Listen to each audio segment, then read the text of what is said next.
بسم اللہ الرحمن الرحیم۔ حضرت ابراہیم علیہ السلام جو اللہ کے نبی ہیں، آپ تارخ ابن ناخور کے فرزند ہیں۔ آپ کا نام ابراہیم اور آپ کا لقب ابو ذیفان ہے۔ آپ کا نسب یہ ہے کہ آپ کی پیدائش طوفان نوح کے 1709 سال بعد اور عیسیٰ علیہ السلام سے تقریباً 2300 سال پہلے شہر بابل کے قریب قصبہ کونی میں ہوئی۔ تفسیر خزائن العرفان میں آپ کی پیدائش امواس کے علاقہ میں سوس کے مقام پر ہوئی۔ آزر ابراہیم علیہ السلام کے چچا کا نام ہے۔ آپ کے باپ کا نام تارخ ہے۔ اہل سنت کا اسی بات پر اعتماد ہے کہ بے شک آزر ابراہیم علیہ السلام کے باپ نہیں تھے بلکہ آپ کے چچا تھے، کیونکہ نبی کریم صلی اللہ علیہ وآلہ وسلم کے آباء و اجداد میں کوئی بھی کافر نہیں تھا۔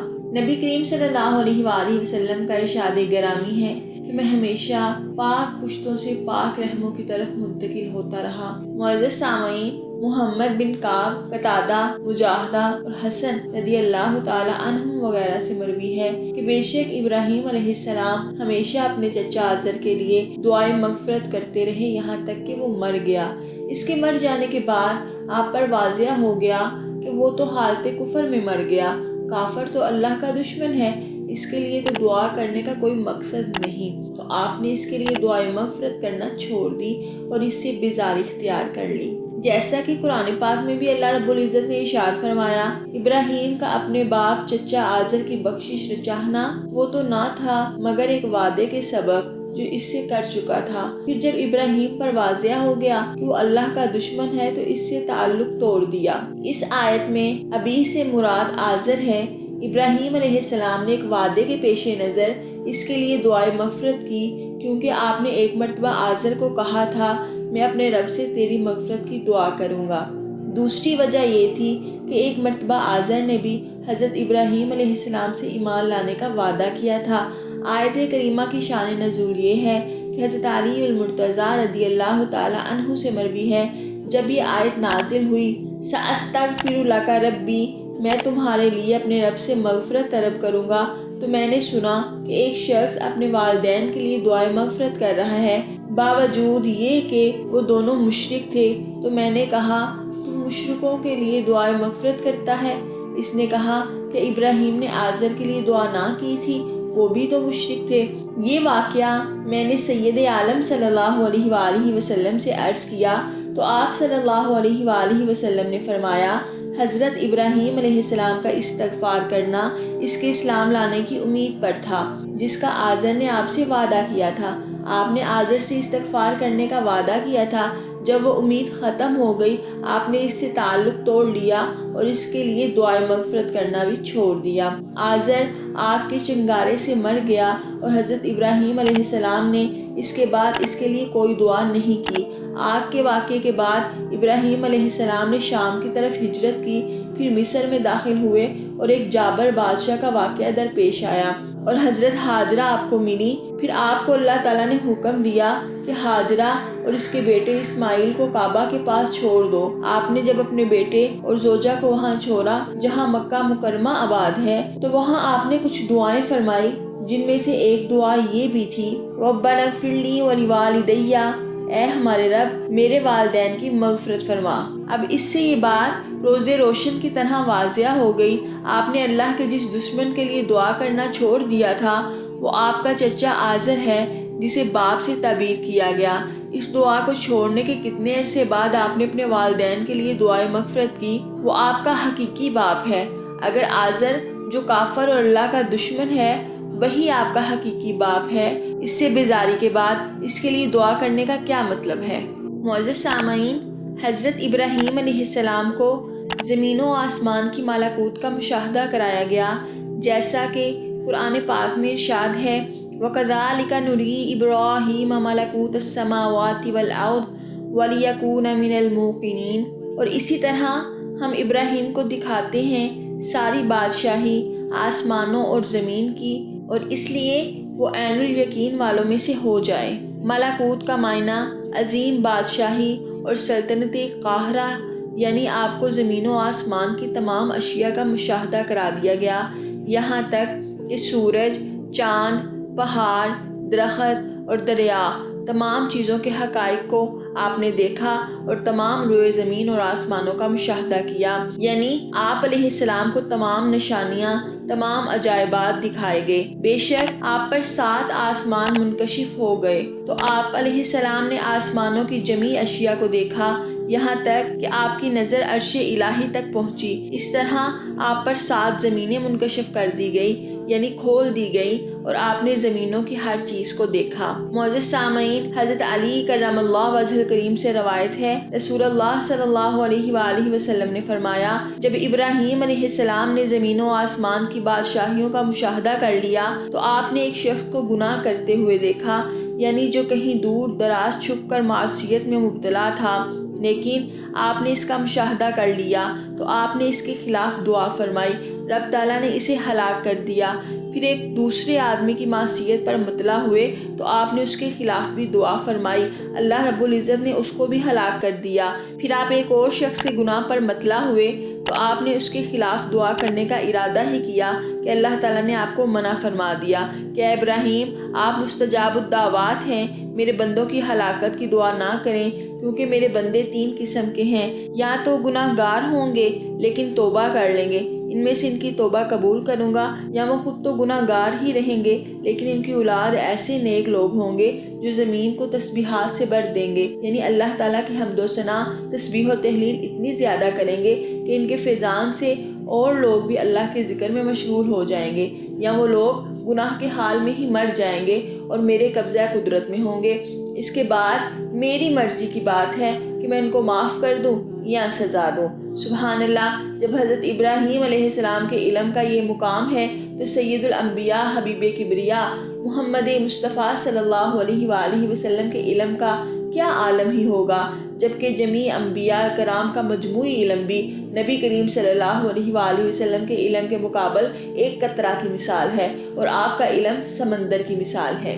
معزز سامعین، ابراہیم علیہ السلام نے بت پرستوں کو رد فرمایا، جیسا کہ قرآن پاک میں ارشاد ہے، وَإِذْ قَالَ إِبْرَاهِيمُ لِأَبِيهِ آزَرَ أَتَتَّخِذُ أَصْنَامًا آلِهَةً إِنِّي أَرَاكَ وَقَوْمَكَ فِي ضَلَالٍ مُبِينٍ۔ اور یاد کرو جب ابراہیم نے اپنے باپ آزر سے کہا، کیا تم بتوں کو خدا بناتے ہو؟ بے شک وہ تمہیں اور تمہاری قوم کو کھلی گمراہی میں دیکھتا ہے۔ اس آیہ کریمہ میں عرب کے مشرکین پر حجت قائم کی گئی، کیونکہ ان میں سے کئی حضرت ابراہیم علیہ السلام کو معظم جانتے تھے، ان کی فضیلت کے قائل تھے۔ انہیں بتایا جا رہا ہے کہ حضرت ابراہیم علیہ السلام بت پرستی سے منع فرماتے تھے اور بت پرستی کو بہت بڑا عیب اور گمراہی سمجھتے تھے۔ اگر تم ان کی عظمت کو مانتے ہو تو بت پرستی چھوڑ دو۔ ابراہیم نے جب اپنے باپ سے کہا، اور اسی طرح سورہ مریم میں اللہ تعالیٰ ارشاد فرماتا ہے کہ جب ابراہیم نے اپنے باپ سے کہا، اے میرے باپ، کیوں اس کو پوچھتا ہے جو نہ سنتا ہے اور نہ تیرے کسی کام کا ہے؟ اے میرے باپ، بے شک میرے پاس وہ حکم آیا ہے جو تیرے پاس نہیں آیا، تو میری تابع داری کر، میں تجھے سیدھی راہ دکھاؤں۔ اے میرے باپ، شیطان کا بندہ نہ بن، بے شک شیطان رحمان کا نافرمان ہے۔ ان تمام آیت میں باپ سے مراد آپ کے چچا ہیں۔ آپ نے اسے نصیحت کرتے ہوئے کہا، جن بتوں کو تو پوجا کرتا ہے وہ تیری عبادت کو نہیں دیکھ سکتے، تیری ثنا کو نہیں سن سکتے، اور بھی کسی چیز کو دیکھنا اور کسی قسم کا کلام سننا ان کی طاقت میں نہیں، اور تمہاری یا کسی اور کی امداد کرنا اور کسی قسم کی مصیبت سے نجات دینا اور تمہیں بے پرواہ کرنا جب انہیں حاصل ہی نہیں تو وہ عبادت کے لائق کبھی نہیں ہو سکتے، بلکہ ان کی عبادت کرنا در حقیقت شیطان کی عبادت ہے، کیونکہ اس سے وہ خوش ہوتا ہے، اور بتوں کی عبادت کرنا اسی کے دھوکے اور فریب کا نتیجہ ہے۔